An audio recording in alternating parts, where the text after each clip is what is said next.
મારો કાર્યકર્તા કે દુઃખી ના થાય અમારા લીધે, અમારી વાણીથી દુઃખી ન થાય એમ સંગઠન એમને તૈયાર કરવાનું છે. નવું સંગઠન, નવા જનરેશન. હમણાં જ આપણા દેશના વડાપ્રધાન નરેન્દ્રભાઈએ કીધું કે 1 લાખ યુવાનોને રાજકારણમાં લાવવાનું.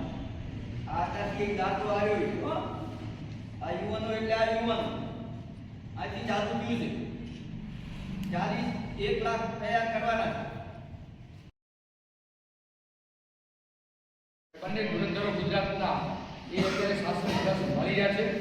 એવી પાર્ટીના આપણે કાર્યકર્તાઓ છીએ અને તેમની સ્થાપનાની અંદર મૂળ પાયાના પથ્થર તરીકે વાજપેયીજી, શ્યામાપ્રસાદ મુખર્જી, પંડિત દીનદયાળ ઉપાધ્યાય આવા લોકોએ જેની સ્થાપના કરી છે, એવા પુણ્ય આત્માઓના કારણે આજે પાર્ટી આટલી વિકાસ પામી છે. ભારતીય જનતા પાર્ટી આપણે એક વટવૃક્ષ થઈ છે. એના આપણે તો બધા ફળ જ ચાખી રહ્યા છીએ. જે લોકોએ જૂના કાર્યકર્તાઓ મહેનત કરી એના પ્રતાપે આજે સંઘર્ષ કરીને આજે આ પાર્ટી આપણી વટવૃક્ષ થઈ અને એક રાષ્ટ્રના હિતનું કામ કરી રહી છે.